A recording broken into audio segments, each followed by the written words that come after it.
اعوذ باللہ من الشیطان الرجیم بسم اللہ الرحمن الرحیم رب اشرح لی صدری ویسر لی امری واحلل عقدۃ من لسانی یفقہوا قولی۔ سورہ البقرہ کی آیت نمبر 284، 285 اور 286 کا ترجمہ تشریح پیش خدمت ہے۔ للہ ما فی السماوات و ما فی الارض وان تبدوا ما فی انفسکم او تخفوہ یحاسبکم بہ اللہ فیغفر لمن یشاء ویعذب من یشاء واللہ علی کل شیء قدیر۔ ترجمہ ہے کہ جو کچھ آسمانوں میں ہے اور جو کچھ زمین میں ہے سب اللہ ہی کا ہے، اور جو باتیں تمہارے دلوں میں ہیں وہ خواہ تم ان کو ظاہر کرو یا چھپاؤ، اللہ تم سے ان کا حساب لے گا، پھر جس کو چاہے گا معاف کر دے گا اور جس کو چاہے گا سزا دے گا، اور اللہ ہر چیز پر قدرت رکھتا ہے۔ آمن الرسول بما انزل الیہ من ربہ والمؤمنون کل آمن باللہ وملائکتہ وکتبہ ورسلہ لا نفرق بین احد من رسلہ وقالوا سمعنا واطعنا غفرانک ربنا والیک المصیر۔ ترجمہ ہے کہ یہ رسول اس چیز پر ایمان لے آئے ہیں جو ان کی طرف ان کے رب کی طرف سے نازل کی گئی ہے، اور تمام مسلمان بھی، یہ سب اللہ پر، اس کے فرشتوں پر، اس کی کتابوں پر، اس کے رسولوں پر ایمان لے آئے ہیں۔ وہ کہتے ہیں کہ ہم اس کے رسولوں کے درمیان کوئی فرق نہیں کرتے، اور وہ یہ کہتے ہیں کہ ہم نے توجہ سے سن لیا ہے اور ہم خوشی سے اس پر عمل کرتے ہیں۔ اے ہمارے پروردگار، ہم آپ کی مغفرت کے طلبگار ہیں اور آپ ہی کی طرف ہمیں لوٹ کر جانا ہے۔ لا یکلف اللہ نفسا الا وسعها لہا ما کسبت وعلیہا ما اکتسبت ربنا لا تؤاخذنا ان نسینا او اخطانا ربنا ولا تحمل علینا اصرا کما حملتہ علی الذین من قبلنا ربنا ولا تحملنا ما لا طاقت لنا بہ واعف عنا واغفر لنا وارحمنا انت مولانا فانصرنا علی القوم الکافرین۔ ترجمہ ہے کہ اللہ کسی بھی شخص کو اس کی وسعت سے زیادہ ذمہ داری نہیں سونپتا، اس کو فائدہ بھی اسی کام سے ہوگا جو وہ اپنے ارادے سے کرے، اور نقصان بھی اسی کام سے ہوگا جو وہ اپنے ارادے سے کرے۔ اور مسلمان یہ دعا کریں کہ اے ہمارے پروردگار، اگر ہم سے کوئی بھول چوک ہو جائے تو ہماری گرفت نہ فرمائیے، اور اے ہمارے پروردگار، ہم پر اس طرح کا بوجھ نہ ڈالیے جیسا آپ نے ہم سے پہلے لوگوں پر ڈالا تھا، اور اے ہمارے پروردگار، ہم پر ایسا بوجھ نہ ڈالیے جسے اٹھانے کی ہم میں طاقت نہ ہو، اور ہماری خطاؤں سے درگزر فرمائیے، ہمیں بخش دیجیے اور ہم پر رحم فرمائیے، آپ ہی ہمارے حامی و ناصر ہیں، اسی لیے کافر لوگوں کے مقابلے میں ہمیں نصرت عطا فرمائیے۔ آیت نمبر 284 اپنے اندر بےحد وسعت رکھتی ہے۔ اس آیت میں ہدایت کی گئی ہے کہ جس طرح اعمال ظاہرہ کا حساب قیامت میں لیا جائے گا،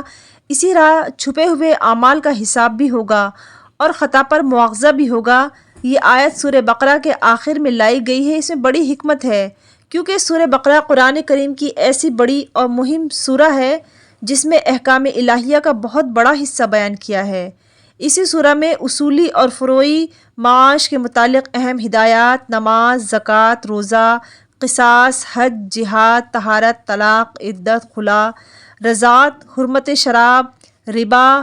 قرض، لین دین کے جائز و ناجائز طریقوں کا تفصیلی بیان کیا گیا ہے۔ اسی لیے حدیث میں اس سورت کا نام سنام القرآن بھی آیا ہے، یعنی قرآن کا سب سے بلند حصہ، اور ان تمام احکام کی تعمیل میں سب کی روح اخلاص ہے، یعنی کسی کام کا کرنا یا اس سے بچنا دونوں خالص اللہ کی رضا جوئی کے لیے ہوں،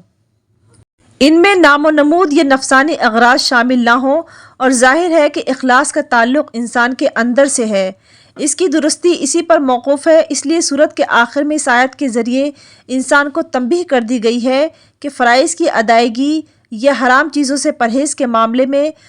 انسان مخلوق کے سامنے تو ہیلہ جوئی کے ذریعے راہ فرار اختیار کر سکتا ہے، مگر حق تعالیٰ علیم و خبیر ہے، اس سے کوئی چیز بھی چھپی ہوئی نہیں ہے۔ اس لیے جو کچھ کرے وہ یہ سمجھ کر کرے کہ میرا ظاہر بھی اور میرا باطن بھی سب اللہ کے ہاں لکھا جا رہا ہے، اور اس کا حساب کتاب قیامت میں مجھے دینا ہوگا۔ تفسیر مظہری میں یہ ہے کہ انسان پر جو اعمال اللہ تعالیٰ کی طرف سے فرض کیے گئے ہیں، یا حرام کیے گئے ہیں وہ تو کچھ ظاہری ہیں، جیسا کہ نماز، روزہ، زکوٰۃ، حج اور تمام معاملات، اور کچھ اعمال وہ ہیں جو انسان کے قلب اور باطن سے تعلق رکھتے ہیں۔ ایمان اور عقیدے کے تمام مسائل بھی اسی میں داخل ہوتے ہیں، اور کفر و شرک جو سب سے زیادہ حرام اور ناجائز ہے اس کا تعلق بھی انسان کے قلب سے ہے۔ اخلاق صالحہ، تواضع، صبر، قناعت، سخاوت وغیرہ،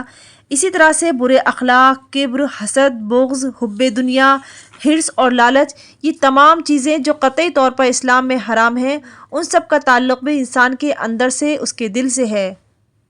سورہ بقرہ کی آخری 2 آیات 285 اور 286 بے حد اہم ہیں۔ آمن الرسول بما انزل الیہ، یعنی اس آیت میں ایمان رکھتے ہیں رسول اس چیز پر جو ان کے پاس نازل ہوئی ان کے رب کی طرف سے۔ تو اس میں حضرت صلی اللہ علیہ وسلم کی مدح سرائی فرمائی ہے، اور اس میں آپ کا نام مبارک لینے کے بجائے حضرت صلی اللہ علیہ وسلم کو رسول فرما کر آپ کی تعظیم و تشریف کو واضح کیا ہے۔ اس کے بعد والمؤمنون، جس طرح حضرت صلی اللہ علیہ وسلم کا اپنی وحی پر ایمان و اعتقاد ہے، اسی طرح عام مومنین کا بھی اعتقاد ہے، اور جو طرز بیان اس جملے میں اختیار فرمایا ہے کہ حضرت صلی اللہ علیہ وسلم کے ایمان کے ذکر میں لایا گیا ہے، اس کے بعد مومنین کے ایمان کا علیحدہ تذکرہ کیا گیا ہے۔ اس سے اشارہ ہے کہ نفس ایمان میں حضور صلی اللہ علیہ وسلم اور تمام مسلمان شریک ہیں، لیکن درجات ایمان کے اعتبار سے ان دونوں میں بڑا فرق ہے۔ رسول صلی اللہ علیہ وسلم کا علم مشاہدہ سماع کی بنا پر ہے، اور دوسرے مسلمانوں کا علم ایمان بالغیب اور حضرت صلی اللہ علیہ وسلم کی رؤیت کی بنا پر ہے۔ اس کے بعد اس ایمان مجمل کی تفصیل بتلائی ہے جو حضرت صلی اللہ علیہ وسلم اور عام مومنین میں شریک تھا، کہ وہ ایمان تھا کہ اللہ کے موجود ہونے پر، اس کی تمام صفات کاملہ پر، اور اس کے فرشتوں کے موجود ہونے پر، اللہ کی تمام کتابوں اور ان کے بھیجے ہوئے رسولوں کے سچے ہونے پر۔ اس کے بعد اس کی بھی وضاحت فرمائی ہے کہ اس امت کے مومنین پچھلی امتوں کی طرح ایسا نہ کریں گے کہ اللہ کے رسولوں میں باہمی تفرقہ ڈالیں کہ بعض کو نبی مانے اور بعض کو نہ مانے، جیسا کہ یہود و نصارہ نے کیا کہ عیسیٰ علیہ السلام کو اپنا نبی مانا، اور یہودوں نے حضرت موسیٰ علیہ السلام کو اپنا نبی مانا۔ اس کے بعد بالکل آخر میں قرآن کریم نے مسلمانوں کو ایک خاص دعا کی تلقین فرمائی کہ جس میں بھول چوک اور بلاواسطہ خطا کسی فعل کے سرزد ہونے کی معافی کی گئی ہے کہ اے ہمارے پروردگار، ہم پر بھاری اور سخت اعمال کا بوجھ نہ ڈالیے جیسا کہ ہم سے پہلے لوگوں پر ڈالا گیا، اور ہم پر ایسے فرائض عائد نہ فرمائیے کہ جن کی ہم میں طاقت نہیں ہے۔ بے شک یہ سب دعائیں حق تعالیٰ نے قبول فرمانے کا اظہار بھی رسول اکرم صلی اللہ علیہ وآلہ وسلم کے ذریعے کر دیا ہے۔ اللہ رب العزت ہماری تمام دعاؤں کو اپنے بارگاہ میں قبول فرمائے۔ صدق اللہ العظیم۔ آج میں اپنے معزز سامعین سے یہ کہنا چاہتی ہوں کہ خدائے وحدہ لا شریک نے اپنے خاص فضل سے مجھے اتنی توفیق بخشی کہ میں نے سورہ بقرہ کا ترجمہ اور مختصر تشریح اس چینل کے ذریعے آپ کی سماعتوں کے سامنے پیش کی۔